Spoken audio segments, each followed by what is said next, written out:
Hello everyone, welcome to the Jewish Week Online. I'm your host, Aaron Herman. How do you infuse your Jewishness into music? With the opportunity to speak to Aviva Chernick about her upcoming album. Let's take a closer look.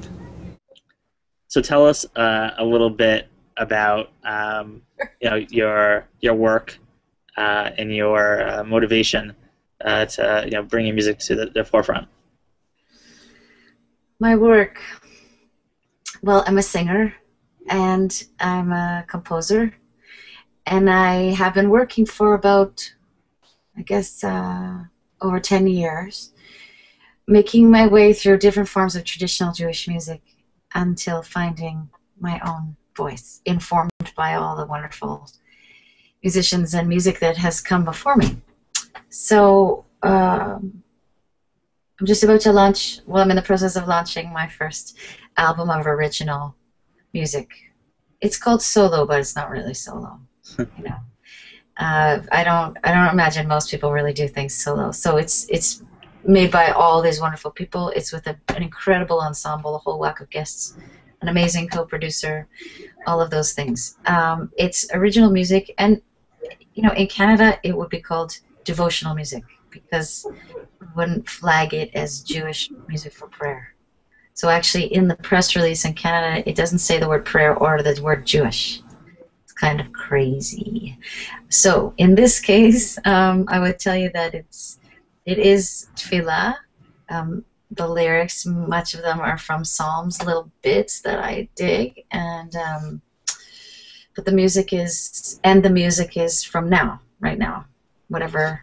And whenever you start a process of writing songs, usually there's a lot of emotion and personal type of feelings towards a specific subject. How do you start your process? I just sing. I just open my mouth. That's the major way that that the music on this record was created. So the music on this record, for the most part, was created over 6 years or so. And that's what would happen. I would be somewhere and I would get an idea for a song. I'd open my mouth and start to sing and either record it or sing it to a colleague, and they would play it, and we would work out how it then went from there. So really, I think I just would say music seems like inspired messages. Not like in a creepy way. Not like, I mean, it is like channeling, I suppose. People have that. They do a thing called channeling. But I would just say, if it's real art and it's moving, it's come from somewhere that's not the intellect, which totally brings back to your question, which is it comes from emotion and connection. And if I think about it, I'm kind of dead in the water. It gets boring. Is there a song that you're like really proud of, or something that has whenever you're getting immersed in writing your song and bringing it to the forefront, is there a specific song that that you're very proud of? Well, it's like there are 9 songs on the record, and now there are a whole bunch of other songs ready, as I think happens with lots of people. There's already a whole other record ready to go that's of a new stage and right. Anyways, but each of those tunes is sort of like a baby. So I would say I love them all. But I'd say the first song and the third song on the album, one is Eli, and I'm just really proud of it. And it's pretty much all I sing over and over is my El, like my God, my creator. And how did you get started? In this, being an artist is not easy. What motivated you to be an artist?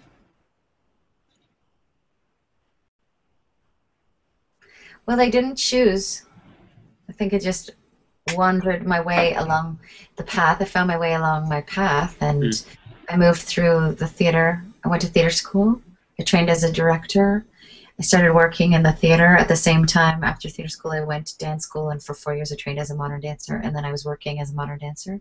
Then I had a little bike accident, and for a while I couldn't dance, and somebody asked me to sing in something, and as soon as I started to sing, I knew I had found my place. And then there's no choice. I think if you're really going to be doing art, it wouldn't be from some sort of intellectual decision. I would like to be an artist. That seems like a viable profession.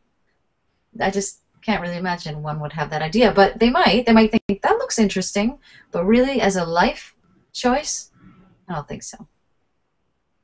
It's more like you can't not do it. Otherwise, why wouldn't you become a smart interviewer, or a ship's captain or something?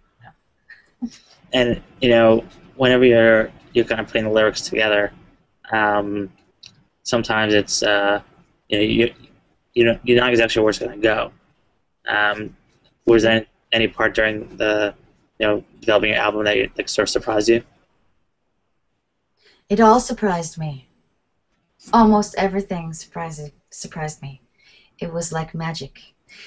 Meaning, the rehearsal processes at the beginning, we had intensive rehearsal processes.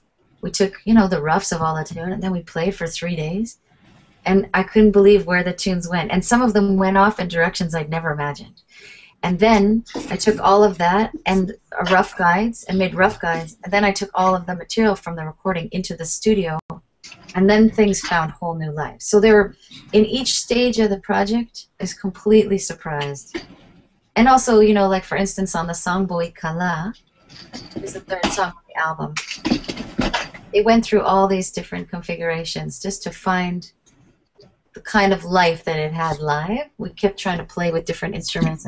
And I said to my friend, who's a percussionist in Jaffa Road, I said, hey, I want you to be on this album. Can you drop down like just a whole whack of samples of West African sitting around a circle, kind of sounds, wooden sounds. And he sent us, okay, they weren't all wooden, but he sent spoons, shakers, clacker, shaver, I don't know, just tongue drum, diwali, a whole whack of samples. And they're just, when we flicked them all, we turned them all on together, which of course ultimately they weren't like that. Oh, kalimba also. Turned them all on together, and it was I remember I was laughing, really laughing, because it was totally delightful.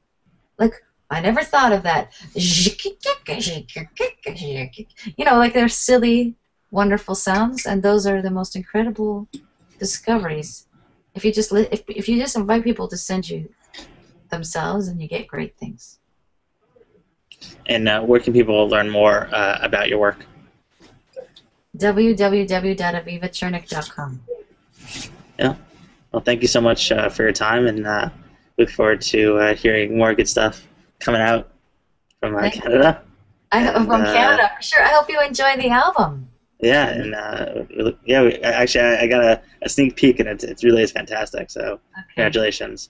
It really is a wonderful compilation. As you can see, music is a wonderful way to connect your Jewish roots and to be able to express oneself in a unique way. This is Aaron Herman, and thanks for watching.